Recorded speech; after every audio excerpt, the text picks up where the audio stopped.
இப்ப தியானம் ஒரு தனிநபர்களுக்கு உடல், மனம், இந்த உயிர் அந்த மாதிரி சொல்ற எல்லா விஷயத்தையும் முதல்ல ஒருத்தருடைய உடல் சரியா இருக்க பட்சத்துல தான் தியானத்துல அந்த உயர்ந்த செயலை பார்க்கறதுக்கு ஒரு வாய்ப்பு உருவாக்கப்படும். அப்ப உடல் முதல்ல பலமா மாறணும். அப்ப உடல் பலமா மாறுறதுக்கு ஒரு குருநாதர் என்ன பண்றாருன்னா அவருடைய உஷ்ணத்தை கொடுக்கிறார். அவருடைய உஷ்ணத்திலிருந்து என்ன கிடைக்குதுன்னா அந்த உடல் பலம் கிடைக்கும்.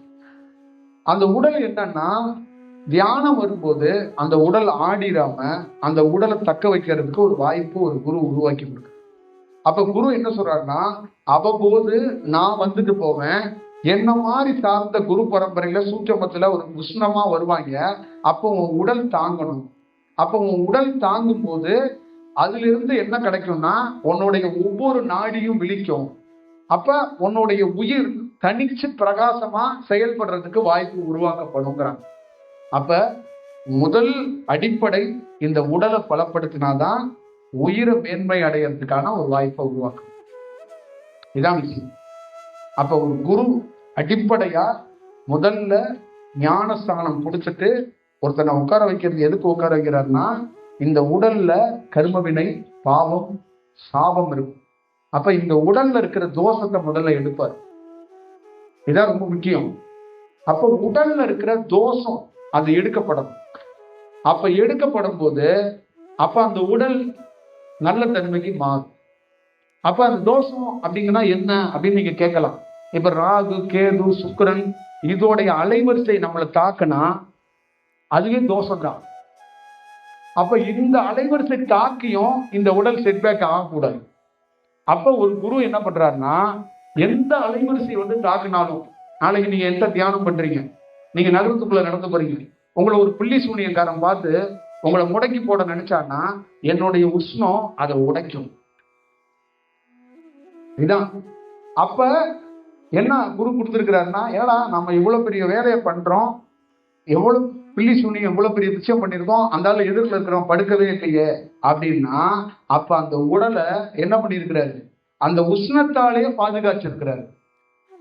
இப்ப தாய் தன்னுடைய உஷ்ணத்தால தான் ஒரு குழந்தைய என்ன பண்றாங்க, சோத்தால பாதுகாக்கல, உஷ்ணத்தால தான். அதான் காற்று, புரியுதுங்களா? அதான் நீருக்குள்ள ஒரு குழந்தை வளருது இல்ல. அப்ப மெயின் என்ன, அங்க உஷ்ணத்தோடைய பெரிய பணி இருக்கு. அப்ப ஒரு தியானமே உஷ்ணத்தால நடக்குது. அப்ப ஒரு குரு என்ன பண்றாருன்னா தன்னுடைய உஷ்ணத்தை வச்சுக்கிட்டே உருவமே இல்லாம ஒருத்தரை பாதுகாக்கிறாரு, ஒருத்தரை கண்காணிக்கிறாரு, ஒருத்தரை வழி நடத்துறாரு. இவ்வளவுதான் விஷயம். அப்ப அவர் என்ன சொல்றாருன்னா இந்த உஷ்ணம் தொடர்ந்து உனக்குள்ள இருக்கணும்னா உன் உடல்ல இருக்கிற தோஷம் அந்த விஷயம் எல்லாம் மாறிக்கிட்டே இருக்கணும். அப்ப அது அதிகமா இருந்துச்சுன்னா நான் உன் கூட இருக்க முடியாதுங்கிறது, புரியுதுங்களா? அப்ப என்ன மாதிரி ஒரு ஆளுக்கு அதிகமா என்ன பண்றோம், முன் ஜென்மத்தோட தொடர்புகள்ல நிறைய ப்ராப்ளம் இருக்குது. நான் நாகத்தோடைய தொடர்புல உள்ளவன், ஆனா எனக்கு நாகத்தோடைய தோஷம் இருக்கு. அப்ப அந்த நாகத்தோட தோஷம் இருக்கிறதுனால என்னுடைய குண்டலினி சக்தியோடைய நான் வேலை செய்ய முடியல. அது விழிக்குது, அது விழிச்சு அது ஒரு நல்ல செயல்ல இருக்கு, அதை என்னால் அனுபவிக்க முடியல. புரியுதுங்களா?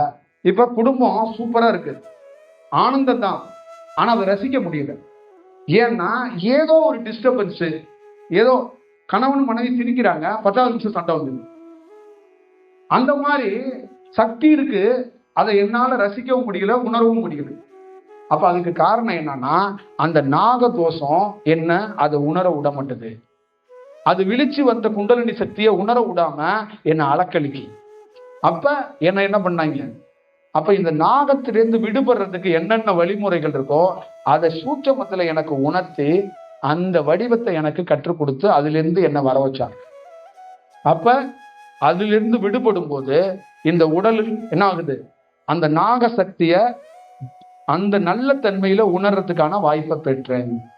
அப்ப என்ன ஆகுது, அந்த நாக சக்திக்கு எனக்கும் இடைவெளி இல்லாம ஒரு நல்ல தன்மையில நான் உருவாகிறதுக்கு ஒரு வாய்ப்பு பெற்றேன். அப்ப நான் நிறைய மாணவர்களை மெயின் என்னன்னா அந்த உடலுக்குன்னு ஒரு தோஷம் இருக்கு, இந்த தோஷத்தை எடுக்க முடியாது யாராலையும். எல்லா உடலுக்குள்ளேயும் ஏன்னா மனித பிறப்புங்கிறதே நான் சொல்லிட்டேன். தாளம்பூன்னு சொன்னோம்ல, சாபத்தால தான் பிறப்பே வருது. எனக்கும் சரி உனக்கும் சரி இந்த பிறப்பு நாம செஞ்ச சாபம். சாபத்தோட இன்னொரு வெளிப்பாடு, பொய்யோட இன்னொரு வெளிப்பாடு தான் இந்த பிறப்பே. இங்க பிறந்திருக்கிற எல்லா பேருமே ஏதோ ஒரு இடத்துல பல பொய்களை சொன்னவர்கள். அப்ப பொய் சொன்ன ஒருத்தருக்கு மீண்டும் மீண்டும் என்ன பண்ணுது? பனிஷ்மெண்ட். பிறப்பா பனிஷ்மெண்ட் கிடைக்குது. அப்ப தாளம்பூ அடியையும் முடியையும் பார்க்காம பார்த்துட்டேன்னு சொன்னோன்னா சிவபூஜைக்கு உயர்ந்தது இல்லைன்னு தூக்கி வச்சுட்டாரு பார்த்தீங்களா? அதே மாதிரி இங்க பொய் சொன்ன உங்களுக்கெல்லாம் என்ன பனிஷ்மெண்ட்னா, உன்னையும் உணர முடியாது, குருவையும் உணர முடியாது. அப்ப நீ சோத்தை உணர்வ, பணத்தை உணர்வ, அதிகாரத்தை உணர்வ, சக மனிதன் பேசுறத உணர்வ, கட்சியில இருப்ப, ஓட்டு போடுவ, இங்க எல்லா மக்கள் விஷயத்தையும் பேசுவ. ஆனா இந்த அண்ட சராசரமா இருக்கிற இந்த பிரபஞ்சத்தை உன்னால உணர முடியாது. உனக்குள்ள உயிரா இருக்கிற அந்த உயிரை உணர முடியாது. உன்னுடைய காற்றை உணர முடியாது. உனக்குள்ளே ஒரு ஜோதி இருக்கு, அதை உணர முடியாது. என்னென்னமோ நீ ட்ரை பண்ணுவோம், உணர முடியாது. காரணம், நீ செஞ்ச பொய், நீ செஞ்ச அந்த பாவ வினை. அப்ப அதுல ஒருத்தனுக்கு வாய்ப்பு கிடைக்குது. அப்ப என்ன வாய்ப்பு கிடைக்குதுன்னா, என்ன மாதிரி ஆள், என்ன நான் சொல்றேன், நான் தாளம்பூவா பிறந்தேன். அப்ப தாளம்பூவா பிறந்த போது எனக்கு ஏகப்பட்ட பனிஷ்மெண்ட். அப்ப நான் பிறக்கும் போது, பிறக்கிறதுக்கு முன்னாடி எங்க வீடு பெரிய வசதியான வீடு. நான் 4வது குழந்தையா பிறந்தோன்னே எங்க வீடே படுத்துருச்சு. இப்படித்தான் சொல்லுவாங்க, இவன் பிறந்தான் எல்லாம் புட்டுக்கிட்டு போயிடுச்சும்பாங்க, இவன் பிறந்தான் செவுரு கூட கீழே விழுந்துருச்சும்பாங்க. புரியுதுங்களா? நான் பிறந்தனா எங்க அப்பா ஓடி போயிட்டாரு. எங்க ஓடி போயிட்டாரு? அவங்க வீட்டுக்கு ஓடிட்டாரு. அப்ப எங்க அம்மா என்னை சுத்தி இருக்கவங்களாம் என்ன சொல்லுவாங்க, டேய் நீ ரொம்ப ராசியானவன்டா, நீ பிறந்த நம்ம சொத்தெல்லாம் நம்மளை விட்டு போயிடுச்சுறான், நீ பிறந்த உங்க அப்பா ஓடி போயிட்டாருறான் அப்படிம்பாங்க. அப்ப நாம எப்படி ஒரு சாபத்தோட உச்சத்துல இந்த தாளம்பூவா பிறக்கிறோம், வளர்றோம், அப்ப வாழ்றோம். அப்ப நமக்குள்ள என்னது? கடவுள் கோயிலுக்கு போறோம், உணர முடியல. அங்க போய் என்ன பண்றோம்? புளிசோத்தையும் அந்த தேங்காய் துவையிலையும் நக்கிட்டு உட்கார்ந்து இருக்கிறோம். கோயிலில் போய் தேங்காவை பொறுக்கிட்டு இருக்கோம். அப்புறம் குலதெய்வம் கோயிலில் போய் ஏதாவது கடை விட்டுவாங்களா, கோழி விட்டுவாங்களா, அங்க போய் நிற்கிறோம். அப்புறம் இப்படியே சுத்துறோம், ஒன்றும் உணர முடியல. அப்புறம் வாழ்க்கைக்குள்ளேயே சுத்துறோம், 10,000 சம்பாதிக்கிறோம், 5,000 சம்பாதிக்கிறோம், கொண்டாட்டிக்கிறோம், புள்ளங்கிறோம், பீலிங்கிறோம், உணர முடியல. ஆனா எல்லா இடத்துலையும் சுத்தி சுத்தி வர்றோம், குருவை சுத்தி வர்றோம், கடவுளை சுத்தி வர்றோம், உணரவே முடியல. ஒரு நாள் எனக்குள்ள ஒரு தியானம் வந்துச்சு. அப்ப தியானம் வரும்போது எனக்குள்ள என்ன உணர்ந்துச்சுன்னா, உள்ள இருக்கிறது தாளம்பூ. இந்த தாளம்பூ சாபத்தால வந்திருக்கு. அது தாளம்பூங்கிறது எது? என்னுடைய உயிர். எனக்கு என் தாய் கருவுல போனுச்சு பாருங்களேன், அதுதான் தாளம்பூ. உன் உயிர் தான் தாளம்பூ. அப்ப அந்த உயிரை அதுக்கு ஒரு காற்று கிடைக்கும். அப்ப அந்த காற்று கிடைக்கும் போது கிடைக்க கிடைக்க கிடைக்க கிடைக்க என் தியானத்துல என்ன ஆகுதுன்னா, தாளம்பூ தாமரை பூவாக மாறிடுச்சு. இப்ப சாமிக்கு வைக்கலாமா? கோயிலுக்கு போகலாமா? இப்ப கோவில் அங்க இருக்கு, நான் இங்க போறதுக்குள்ளேயே அந்த கோயிலை உணர்றேன். புரியுதுங்களா? அப்ப கோயில் சிலைய கட்டி பிடிச்சா கூட உணர முடியாது. இப்ப கோயிலுக்கு 1 மைலுக்கு முன்னாடியே அந்த கோயிலோட தன்மையை நான் உணர்றேன். அப்ப என்ன ஆயிடுச்சு? அந்த தாளம்பூ, அந்த பொய்மை, அந்த சாபம் விடுபட்டுருச்சு. அப்ப எனக்குள்ள ஒரு சுவாசம் கிடைச்சு, தாளம்பூக்கு கிடைக்க வேண்டிய சுவாசம் கிடைச்சா தாளம்பூ தாமரை பூவாக மாறும். அப்ப இங்க இருக்கிற எல்லா ஆன்மாக்களுக்கும் கிடைக்க வேண்டிய முறைகள்ல நல்ல உஷ்ணம் கிடைச்சா இதெல்லாம் தாமரை பூவா மாறும். புரியுதுங்களா? இதுதான் விஷயம். ஆனா இந்த தாளம்பூவெல்லாம் போய் நான் தாமரை பூன்னே நினைச்சுக்கிட்டு சிவன்கிட்ட போய் நின்றுகிட்டு இருந்தா எப்படி சிவன்கிட்ட போக முடியும்? எப்படி போக முடியும்? அப்போ ஒரு குரு என்ன சொல்றான்னா, இந்த பொருள் எல்லாத்தையும் அப்படியே பயன்படுத்த முடியாது, இது எல்லாத்தையும் நல்ல தன்மைக்கு மாற்றி தாளம்பூவை தாமரை பூவை ஆக்கி அப்புறம்தான் உன் பக்கத்துல உட்கார வைக்க முடியுங்கிறான். புரியுதுங்களா? அப்ப தியானங்கிறது என்ன? 12 ஆண்டுகள் தியானம் பண்றான். உஷ்ணத்தை வச்சு தன்னுடைய பாவம், தன்னுடைய கர்ம வினை, தன்னுடைய சூழல், தன்னுடைய உடலுடைய போக்கை எல்லாத்தையுமே ஒரு சரி செஞ்சு அப்படியே மலர்ந்து ஜோதியா ஒருத்தன் வெளியில வரும். சரியா? இதுதான் விஷயம். இப்ப நம்ம ஆளுங்களுக்குள்ள என்னன்னா, படிப்பு மாதிரி ஒரு கோர்ஸ் மாதிரி தியானம் பண்ணி சர்டிபிகேட் வாங்கிக்கிட்டு ஒரு விஷயம் பண்ணி நம்ம குருவாயிடலாம், நம்ம இறைவன் அடைஞ்சிடலாம், நம்ம இப்படியே அருணகிரியோடைய மாணிக்க வாசகனோட விஷயத்தை பாராயணம் பண்ணா நம்ம பெரிய ஞானி ஆயிடலாம். இல்ல ஏதோ ஒரு ஆசிரமத்துல காவி உடையை கட்டிக்கிட்டு ஒரு சேவை செஞ்சோம்னா நம்ம ஞானி ஆயிடலாம். 3 வருஷம் 4 வருஷம் ஒரு குருவோடைய பயணிச்சு ஒரு வேலை பண்ணா ஆயிடலாம் அப்படின்னு நினைக்கிறான். அது இல்லை.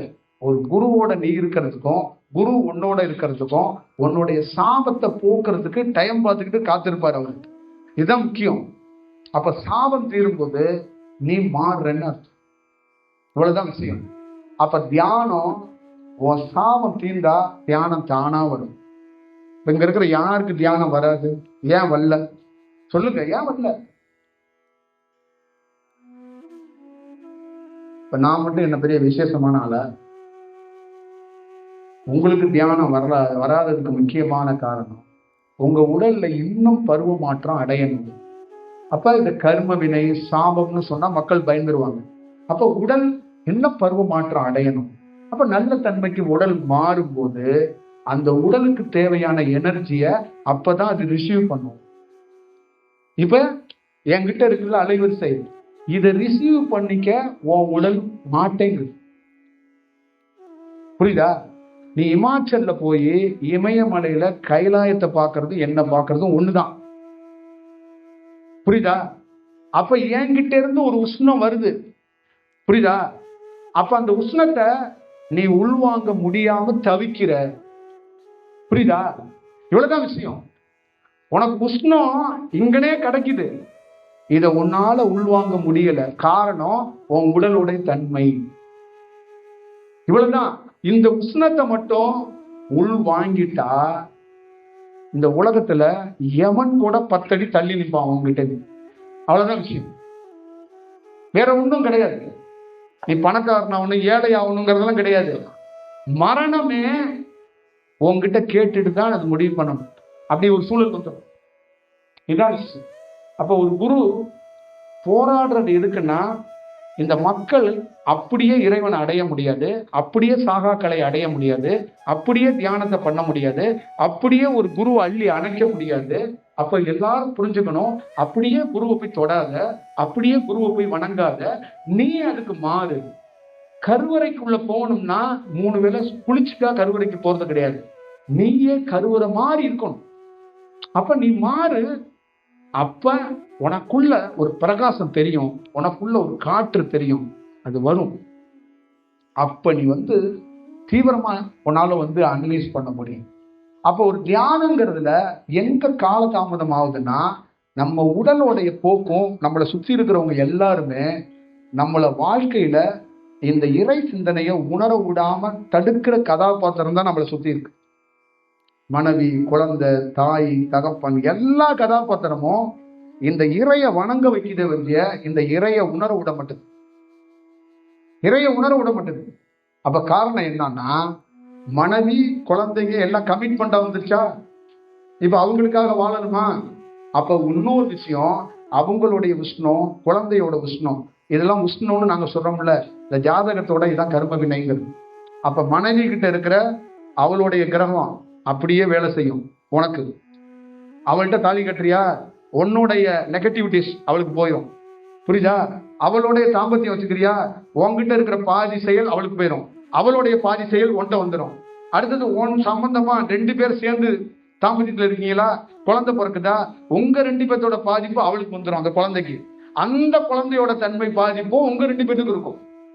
இப்ப ஒவ்வொருத்தனும் எப்படி சுத்தி நிக்கிறான் பாருங்க, எப்படி நிக்கிறான். குழந்தையோடைய 7.5 சனி ஒரு பிள்ளைக்கு இருக்குன்னா தாய் தகப்பனுக்கு வேலை கூட கிடைக்காம போயிடும். புரியுதா? அப்ப எப்படி நீ விடுபடுவ? பொண்டாட்டி ஜாதகம் நல்லா இருந்தாதான் புருஷன் ஜெயிக்க முடியும். புள்ள ஜாதகம் நல்லா இருந்தாதான் புருஷன் ஜெயிக்க முடியும். ஏதோ ஒரு வடிவத்துல ஒருத்தன் புருஷன் ஜெயிக்கிறான்னு வச்சுக்க, ஆனா அதை எல்லாத்தையும் கொண்டாந்து சேகரிச்சு வைக்கிறதுக்குள்ள இவங்க ஜாதகம் அவன் சேகரிச்சுட்டு வருவான், படுக்க போட்டுருவான். புரியுதுங்களா? அப்ப இததான் ஒரு ஞானி சொன்னா, இது எல்லாமே இடியப்ப சிக்கலா இருக்கு, இதுல ஒண்ணுல இருந்து நீ கழட்டிக்கிட்டு வெளியில வரணும். அப்ப என்ன பண்ணணும்னா, முதல்ல நீ விடுபடணும். இதுதான் முக்கியம். அப்ப என்னுடைய வாழ்க்கையில வச்சுக்கோங்க, என்னுடைய மனைவி, என்னுடைய குழந்தைங்க, இதெல்லாம் மனைவி குழந்தைகளா இருக்கு. ஆனா நான் விடுபட்டு நிக்கிறேன். அப்ப என்னுடைய மனைவியோட ஜாதகம் என்கிட்ட வேலையை செய்யாது. என்னுடைய குழந்தையோட ஜாதகம் என்கிட்ட வேலை செய்யாது. இதுதான் விடுதலை. புரியுதுங்களா? இந்த விடுதலையை பெற முடியுமா? இதுதான் முக்கியம். அப்பாவா நான் அங்க நிக்கிறேன். ஆனா அந்த அந்த கனெக்ட் இருக்குல்ல, அந்த கிரகத்தோட கனெக்ட், அதுல இருந்து விடுபட்டு நிக்கிறேன். அப்ப தியானம் எவ்வளவு பெரிய ரோல் பண்ணிருக்கு பாருங்க. தியானத்தோட ரோல் என்ன? இதானே விடுதலை. குழந்தைய விட்டுட்டு நான் காட்டுக்கு ஓடலையே, மனைவியை விட்டுட்டு நான் காட்டுக்கு ஓடலையே, ஆனா விடுதலையாகி நிக்கிறேன். அப்ப நமக்கு என்ன சொல்லுது, நமக்கு என்ன உணர்த்துது? நீ விடுதலையாகி இந்த உடலை நல்ல தன்மைக்கு மாற்றி கொண்டாந்துட்ட. இந்த மனைவி குழந்தைகள்லாம் அவங்க ஏன் வந்தாங்க, எவ்வளவு நாள் உன்னோட பயணிப்பாங்க, அவங்களுக்கு எப்படி எப்படி எல்லாம் விடுதலை கொடுக்கணும்னு நமக்கு சொல்லி கொடுத்துருக்கு. அப்ப எந்தெந்த இடத்துல எல்லாம் அவங்கள நல்ல தன்மைக்கு மாத்தணுமோ அதை நான் மாத்திக்கிட்டே இருக்கிறேன். அவங்களுக்கு தெரியாது, அவங்களுக்கு தெரியவே தெரியாது. ஒரு அப்பா பருப்பு வாங்கி கொடுக்குற அப்பா, சோப்பு வாங்கி கொடுக்குற அப்பா, அரிசி வாங்கி கொடுக்குற அப்பாவை தான் தெரியும். ஆனா ஒரு குருநாதர் தான் பெரிய அப்பா. பருப்பு மட்டும் வாங்கி கொடுக்க மாட்டாரு, அந்த பருப்பு செரிக்கிறதுக்கு ஒரு வேலையை பார்ப்பாரு. அதான் விஷயம். அப்ப ஒரு தகப்பன்கிறது ஒரு குழந்தைய வளர்க்கறது மட்டும் கிடையாது. அந்த குழந்தைக்கு 7.5 சனி, அஷ்டம சனி, ராகு திசை, கேது திசையெல்லாம் கீழே விழுவும். அது எழுந்து நிக்க முடியாது. அதை எப்படி பாதுகாப்ப? உன்னுடைய உஷ்ணத்தை வச்சு பாதுகாக்கணும். எப்படி பாதுகாப்ப? அப்ப என்னுடைய குழந்தைக்கோ, என்னுடைய மனைவிக்கோ, என் வீட்டுல சுத்தி இருக்கிறவங்களுக்கு தெரியாது. ஆனா இந்த தியானத்துல அவங்களெல்லாம் எப்படி பாதுகாக்கிறோம்னு பாருங்க. விடுதலை அதே நேரத்துல பாதுகாக்கும். அப்ப அதே மாதிரிதான் உங்க வாழ்க்கைக்குள்ள இந்த 9 கோள்களுக்குள்ள உங்களுடைய செயல்ல உங்க குழந்தையால கூட நீங்க பாதிப்புல இருப்பீங்க, உங்க மனைவியால கூட நீங்க பாதிப்புல இருப்பீங்க, உங்களால குடும்பமே பாதிப்புல இருக்கலாம். அப்ப உங்களை ஏதோ ஒரு இடத்துல உங்களுடைய பித்திருக்கள் சாபத்தையோ உங்களுடைய முன்ஜென்ம சாபத்தையோ ஏதோ ஒரு வடிவத்துல என்னுடைய அலைவரிசையை வச்சு அந்த அலைவரிசையை அப்படி நகர்த்துறேன். புரியுதுங்களா? இதுதான் விஷயம். ஒரு மனிதன் எல்லா ரூபத்திலையும் இந்த அலைவரிசைப்படி தான் அவன் செயல்பாடுகள். அப்ப அந்த அலைவரிசையில ஒரு அலைவரிசை ராகு வருதுன்னா அந்த ராகு சம்பந்தமா நீ பாதிக்கப்படணும்னு இருந்தா அவனை செத்த நீ. அப்ப அந்த இடத்துல நம்மளுடைய ராகு திசையுள்ள இருக்கிற உஷ்ணத்தை வச்சு அவனை பாதுகாக்கிறோம், அவனை பாதுகாக்கிறோம். இதான் விஷயம். அடிக்கடி மக்களை சந்திக்க வேண்டிய அவசியம் என்னன்னா, மக்களுக்கு நாமளே சாபத்துல தான் இருக்கிறோம்னு மக்களுக்கே தெரியாதுங்க. உண்மையிலே தெரியாது. இப்ப நம்ம என்னன்னா, முதல்ல அடிப்படையா தியானம்னா இந்த உடலே ஒரு சாபம். இந்த சாபத்திலிருந்து இந்த உடலை முதல்ல பாதுகாக்கும். அடுத்தது அப்பதான் இரு சுவாசமும் ஒன்னா வரும், கரெக்டா வேலை செய்ய முடியும், பல இடத்துல போய் உட்கார முடியும். இப்ப நான் இருக்கிறேன், ஒரு அரச மரத்துல போய் உட்கார்றேன்னா இந்த உடலுக்கு சாபம் இல்லைன்னா தான் அங்க உட்கார முடியும். இல்லைன்னா இந்த சாபமான உடலை எடுத்துட்டு போய் அரச மரத்துல உட்கார்ந்தனா அந்த மரம் உங்களுக்கு சாபம் கொடுத்துரும். இவ்வளவு மோசமான ஒரு உஷ்ணத்தை எடுத்துக்கிட்டு என் பக்கத்துல நீ உட்கார்ந்து இருக்கியான்னு. புரியுதுங்களா? நீங்க நிறைய ஊர் போயிருக்கீங்கல்ல, எத்தனையோ காவி வெட்டி கட்டி கோயில் முன்னாடி படுத்திருக்காங்கல்ல, எவனாவது ஒருத்தன் ஞானத்துல தெரியிருக்கானா? அவங்க எல்லாருமே சாபத்துக்குரியவங்க. தெரியாது. காவி வெட்டி கட்டிட்டா ஞானின்னு நினைச்சிடாதீங்க. புரியுதுங்களா? காவி உடை கொடுக்கறது கூட ஒரு சாபம் தான். அதுவே தெரியாது நிறைய பேருக்கு. அதுவே சாபம் தான். அந்த சாபத்தை எடுத்துட்டு காவிய அவனே கொடுப்பான். அதான் விஷயம். தெரியாம ஒரு வேலையை செய்யக்கூடாது, தெரிஞ்சுதான் செய்யணும். அதான் பல நாள் சொல்றது, தெரிஞ்சு செய்யணும். நீ கையேந்திரனா தெரிஞ்சு கையேந்திரம். வலுக்கட்டாயமா பிச்சை எடுக்க கூடாது. ஏன் கையேந்திரம் அப்படின்னு தெரிஞ்சு கையேந்திரம். புரியுதுங்களா? அதான் தியானத்துல அது உணர்த்தம். இப்ப கையேந்து அப்படிங்கிறது தான் இதோடைய வடிவம். அப்ப இந்த மனித குலத்துல எல்லாத்துக்குள்ளயுமே ஒரு பொருத்தம் பார்த்து ஒரு நிச்சயம் பண்ணி ஒரு கல்யாணமோ ஒரு விஷயமோ பண்றோம். நமக்கு ஏற்ற மாதிரி லைஃப் இல்லைன்னா ஒரு ஆணோ ஒரு பெண்ணோ நல்லா படிச்சிருந்தாலும் எவ்வளவு பெரிய உயரத்துல இருந்தாலும் அவங்களுடைய முன் ஜென்மத்தோடைய அந்த சாபம் அவங்க லைஃப்ல ரிஃப்ளெக்ட் ஆகிட்டே இருக்கும். அவங்களுக்கு தெரியாது. நீங்க இந்த உலகத்துல பெரிய சுந்தர் பிச்சையை கூட தூக்கிட்டு வாங்க, அவருடைய லைஃப்ல துன்பம் இருந்துகிட்டே இருக்கும். அப்ப தொழில் ரீதியா ப்ரெஷரா இருக்கும். ஒரு நிம்மதியா வேலை செய்ய முடியாது, ப்ரெஷர் வந்துடும். அந்த ப்ரெஷரேஷன் தான் இருக்கும். ஆனா ஒரு ஞானிக்குள்ள அந்த ப்ரெஷரேஷன் இருக்காது, கமிட்மெண்டா இருக்காது. இவ்வளவு பேர் இருக்குங்க, இத்தனை பேர்த்த ஆன்மாவை உணரணும். எப்படி நீங்க சொல்லுங்க? அப்ப என்ன கெப்பாசிட்டி இருக்கணும், எப்படி இருக்கணும்? அது ஒண்ணு இருக்குல்ல.